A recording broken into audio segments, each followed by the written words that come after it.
Coucou, on se retrouve aujourd'hui pour mon 3e podcast intitulé « Celui dont on ne peut se passer ». Je ne sais pas où est-ce que tu écoutes ce podcast, dans quelle disposition tu es, mais je t'invite simplement à disposer ton cœur avant toute chose, peu importe l'endroit où tu te trouves. Juste que ce que je vais te partager au travers de ce podcast puisse parler à ton cœur et puisse t'amener une autre perspective, une autre vision des choses. Et que ça puisse être une réponse à tes questions. Sache que, avant de commencer ce podcast, je te le fais pour toi. Mais je le fais aussi pour moi. Sache que ce dont je vais parler dans ce podcast, c'est des choses que moi-même je dois continuer d'appliquer, ok? Voilà, je suis pas arrivée. Je ne sais même pas si... Enfin, je pense qu'il me faut toute une vie pour cheminer avec Dieu. Enfin, de toute façon, tout est histoire de processus. Mais je veux dire par là que ce que je vais te prêcher aujourd'hui, moi-même, j'ai encore à... Comment dire? J'ai encore besoin de l'appliquer pleinement dans ma vie. Voilà. Je préférais être transparente sur ce point-là. Du coup, j'espère que ça va t'encourager. Mais je sais que ça va aussi m'encourager en même temps que je vais te partager ces quelques mots. Ok. Bon, maintenant que j'ai préparé le terrain, on va dire, on va pouvoir y aller. Alors là, au moment où je commence ce podcast, il est minuit. Demain, je travaille et franchement, j'avais pas pensé à faire ce podcast ce soir. Surtout que je devais le faire plus tôt dans la semaine, mais bon, écoute, hein, Dieu fait chaque chose belle en son temps, donc c'est sûrement que ça devait être ce soir. En fait, j'ai été inspirée à faire ce podcast parce que j'ai bu de l'eau ce soir. Enfin, voilà, je suis rentrée chez moi, j'ai bu de l'eau. Et puis, je me suis rendu compte que waouh, en fait, j'avais soif. Tu sais, quand tu commences à boire de l'eau et tu sais, t'as envie de limite terminer la bouteille tellement que t'en peux plus, tu vois. Et en fait, c'est drôle car c'est justement de ça dont je voulais parler dans le prochain podcast que je comptais faire. C'était par rapport à cette notion d'eau, simplement. Jésus, comme tu le sais ou comme tu ne le sais peut-être pas aussi, Jésus s'est attribué plusieurs rôles, si je peux dire ça comme ça, ou plutôt il a décrit plusieurs facettes de lui, en utilisant toujours des choses très imagées. Tu vois, par exemple, il a dit qu'il était le pain vivant descendu du ciel. Il a dit aussi qu'il était le chemin, la vérité et la vie, le chemin qui menait vers le Père. Il a dit qu'il était aussi la porte par laquelle entrent les brebis, qu'il était le bon berger, etc., etc., etc. Et j'aime ce passage dans Jean 4 au verset 14,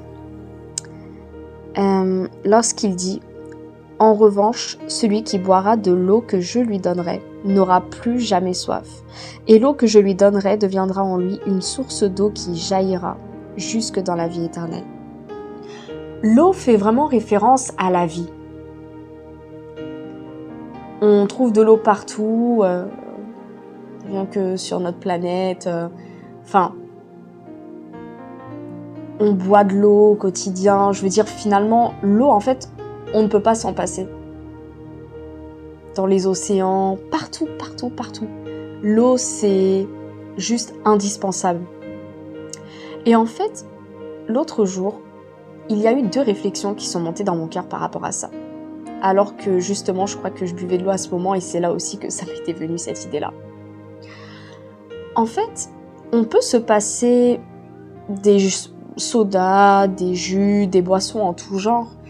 Même si on aime le coca, l'ice tea, peu importe, tu vois. Mais en vrai, on peut s'en passer. Bon, ça serait juste notre palais qui le réclamerait sûrement. Mais en tout cas, ce n'est absolument pas vital. Tandis que l'eau, on ne peut clairement pas s'en passer. Parce qu'il y a un moment donné où, de toute façon, nos reins nous le feraient bien savoir qu'il y a un petit souci là dans le corps et on a besoin d'eau. C'est indéniable, on ne peut pas s'en passer. Et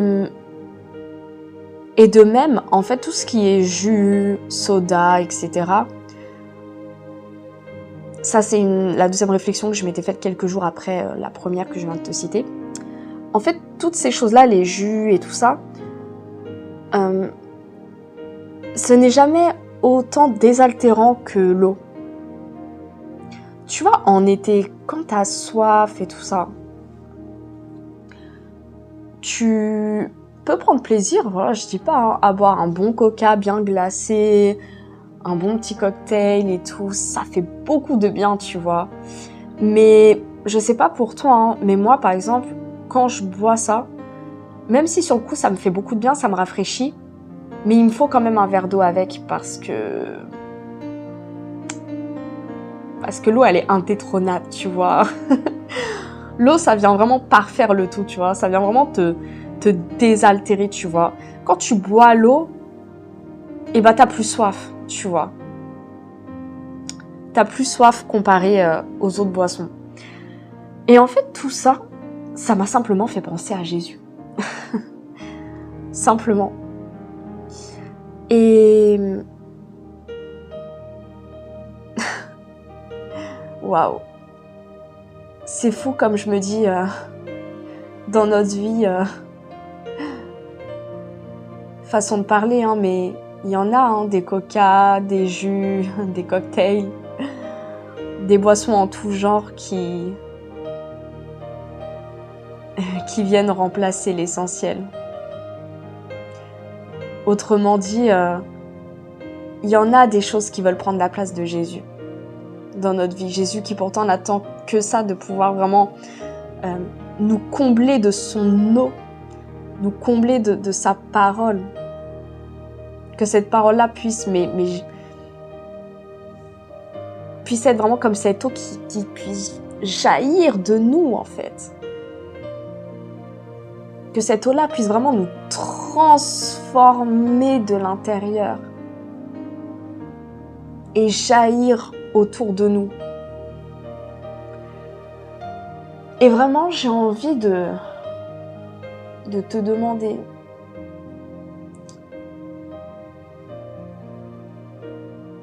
quels sont tes coca à toi? Quels sont tes jus à toi? Qui veulent prendre la place de l'eau? C'est vraiment une question à laquelle je t'invite à répondre dans ton cœur. C'est fou, hein, parce que on va dire que d'une manière théorique, on le sait, tu vois. Si tu es chrétien, ce verset que je viens de te citer de Jean 4, mais on le connaît. C'est du vu et revu, faut dire ce qui est. Ok, on le connaît en fait en théorie. Pour certains, on connaît même le verset par cœur. Génial, c'est bien, c'est bien. Mais s'il n'y a pas la révélation derrière, ça sert à quoi? Mais si on ne l'applique pas,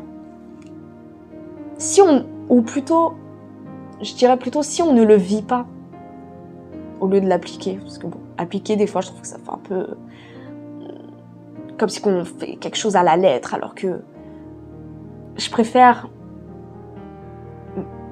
plutôt le concept de vivre les choses, tu vois, puisque c'est à ça que Dieu nous appelle, c'est une relation, donc c'est pas tant appliquer des choses, c'est vivre les choses, tu vois. Oui, on peut dire c'est appliquer la parole de Dieu, oui, mais au-delà de l'appliquer comme limite à un enfant qui sais, qui écrirait des lignes, tu sais, un peu, c'est comme quand on faisait quand on était puni, là, tu vois. Au lieu de ça, c'est vraiment de vivre, mais vivre la parole de Dieu, en fait, tu vois. Vivre en harmonie, en symbiose avec Dieu, tu vois. Et vraiment, je me dis, pourquoi on vit pas assez cette chose-là? Pourquoi nous, chrétiens, l'Église, pourquoi ça nous paraît si difficile de faire de Jésus celui qui nous comble réellement, en fait?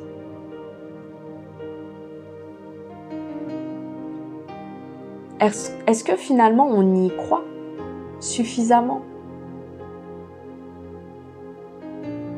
Parce que tout part de la foi aussi. En ce moment, c'est vrai que je suis un peu là, des fois, à dire à Jésus, augmente ma foi. Tu sais, un peu comme les disciples disaient à Jésus, augmente notre foi. Oui, Seigneur, augmente notre foi. Pour que on puisse vraiment placer toute notre espérance en toi.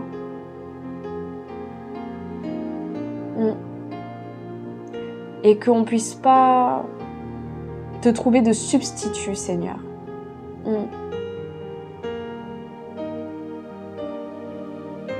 Ouais. Qu'on puisse pas te trouver de substitut, Seigneur. Mais qu'en tout cas, tu sois vraiment notre premier refuge. Parce qu'il y a des choses qui peuvent nous faire du bien sur cette terre, voilà, tant qu'on est sur cette terre, dans ces corps humains, enfin, Dieu a créé des choses autour de nous pour que nous puissions en jouir, mais il ne faut pas que ces choses-là deviennent non plus un refuge. Et des refuges maintenant, des choses qui semblent tellement désaltérantes alors que, en fait, c'est tellement... ce sont tellement des pièges finalement. Et ben, il y en a beaucoup. Il y en a vraiment beaucoup. Donc vraiment, Seigneur, moi, ma prière, c'est qu'on ne cherche pas à tomber non plus dans l'extrême de...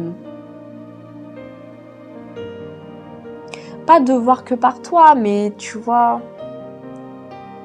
Qu'on puisse être lucide, Seigneur, sur le fait que les choses qui nous entourent, bah, il y a des choses qui sont bonnes, voilà, il n'y a pas de souci. Mais dès lors qu'elles commencent à prendre ta place ou à occuper trop d'espace dans nos vies,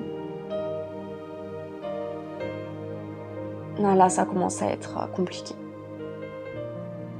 Que vraiment notre tout premier refuge, Seigneur, que ça soit toi. Et que notre seul vrai refuge, notre seule vraie source désaltérante, que ça soit toi, Seigneur Jésus. Alors voilà, à toi qui m'écoutes, j'espère vraiment que ces mots, ces quelques mots, ont pu t'encourager et ont pu peut-être faire soulever certaines choses dans ton cœur. Tout ça, c'est un processus, hein. C'est vraiment un processus. On nous a appris à dépendre des gens, ou alors, à l'inverse, à dépendre de nous-mêmes. On nous a appris à dépendre des choses autour de nous, que ça soit, je sais pas, le sport, la nourriture, le sexe, des passions. Alors les passions, c'est très bien, hein, mais des fois, elles prennent une place... elles peuvent prendre la place de Dieu, finalement, des fois, dans nos cœurs. Parce qu'on mise, des fois, toutes nos espérances dans nos passions, par exemple. Et en fait, toutes ces choses-là, enfin, encore une fois, elles sont pas mauvaises quand on en fait un bon usage. Et vraiment, je prie pour qu'on ne puisse jamais oublier. Et surtout qu'on puisse vivre le fait que le seul qui nous donne cette sensation de « Ah, là, je suis bien. Ah, là, j'ai plus soif. Là, je suis vraiment comblée. Là, je suis désaltérée. Et là, je suis juste en paix. » Ben que ça se trouve seulement auprès de notre Jésus. Sois béni, ou plutôt, pardon, tu es déjà béni. Alors, demeure béni et on se retrouve très vite.